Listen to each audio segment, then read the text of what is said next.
Audio on demand from Vision Christian Media. Foundations. If you just poke somebody's eye out, you just go your merry way and you're still stuck being a slave with one eye. What God was saying was, no.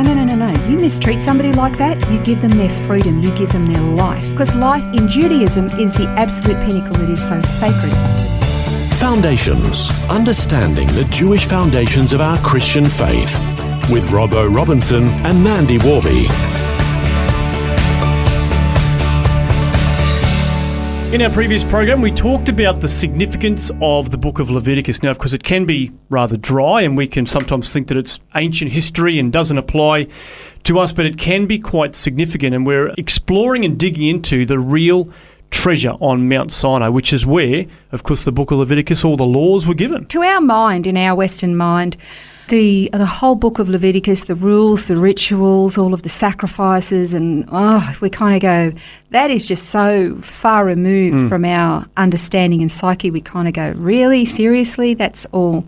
It's pointless. But in that ancient culture, all cultures had their own religious traditions where they had their own rules and rituals and laws and sacrifices, for example, was not something that was unheard of or unthought of in that day and age. In fact, in Hindu and Buddhist cultures today, sacrifices still take place, whether it be of food or even animals.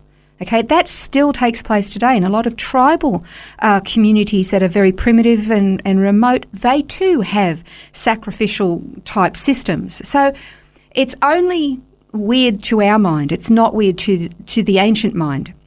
However, what was really unique about the sacrificial or the rules, the law given to Israel, was that it was so radically different to the other moral and ethical law codes that were from other cultures and around about. In this way in particular, it was an equal opportunity law. Okay, we mentioned briefly in our last program, there was no distinction in the law that God gave to his people with regard to people who had high position, whether it be the king, whether it be nobles, whether it be the priesthood, or whether it be a peasant. The law was applied to all people, no matter who they were or their station in life. And we kind of sort of ended it with the verse in Exodus 21 and verses 24 and 25, where it says, an eye for an eye, a tooth for a tooth, hand for hand, foot for foot, burn for burn, wound for wound, and bruise for bruise. And that kind of leaves you thinking that, let's just say, somebody pokes another person's eye out, that then the pokee should then poke the eye out of the poker. And you kind of think, well, that's what God was saying. But that was an idiom. Because if you keep reading in that particular passage of Exodus 21 and you get to verses 26 and 27, for example, and it says, if a man strikes the eye of his male or female slave and destroys it, he shall let him go free on account of his eye. And if he knocks out a tooth of his male or female slave, he shall let him go free on account of his tooth. So God didn't say, if you knock out the eye of your slave, well, let the slave have a go at your own eye. Exactly. Yeah. No, it was like an idiom. He was talking about the consequence being commensurate with the deed, okay? If you just poke somebody's eye out, you just go your merry way and you're still stuck being a slave with one eye. What God was saying was, no. You mistreat somebody like that, you give them their freedom, you give them their life. Yeah.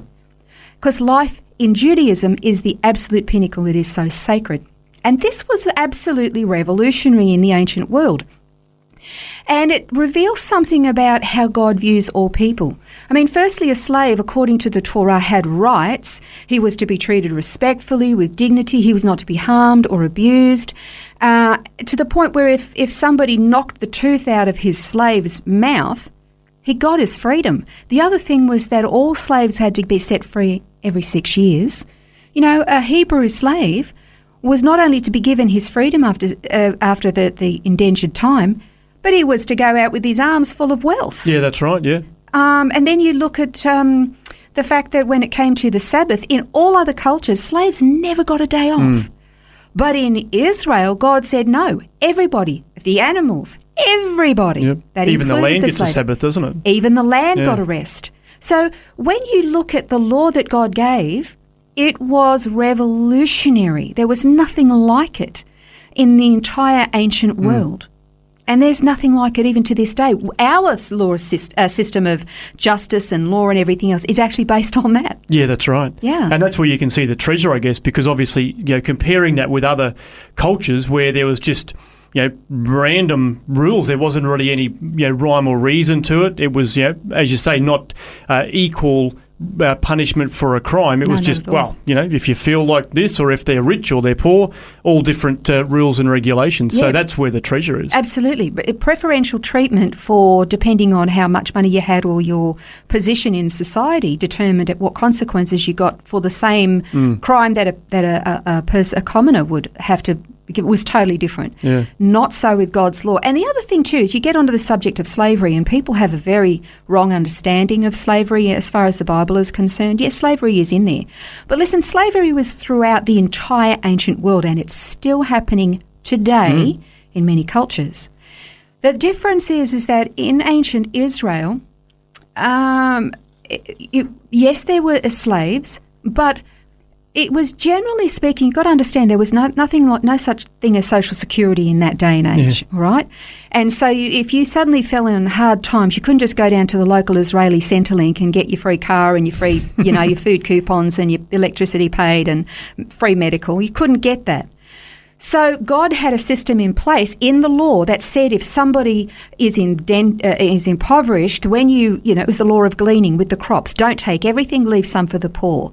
That was God's way of saying, and this was not the government instituting it, this was the general public all making produce available to anybody who was in need. But then if you've got somebody who somehow incurred a debt or somehow they've become impoverished, they could lease their land, but they could never sell it. It had to be returned to them in the Jubilee year so that the tribes retained their land allotments.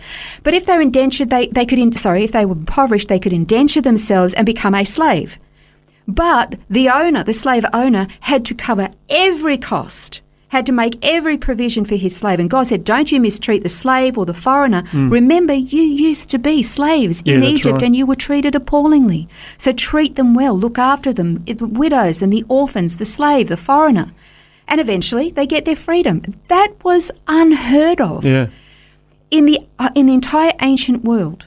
But it was so unique, and it was so, you know what it did? It showed that the God of Israel was nothing like the gods and goddesses of the cultures around them, that he was unique in that life was sacred, that he was equal in his dealings with everybody, no matter who they were, no matter what sin they'd committed, the consequences were the same. But here's the thing, we mentioned this before, about how we have this very almost demeaning view of God's law, as though it's a terrible, terrible thing. And in fact, it's a big thing for Christians today to say, oh, you've gone back under the law, as though the law is a terrible thing.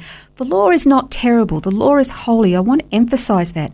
But what it does is it reveals to us our condition.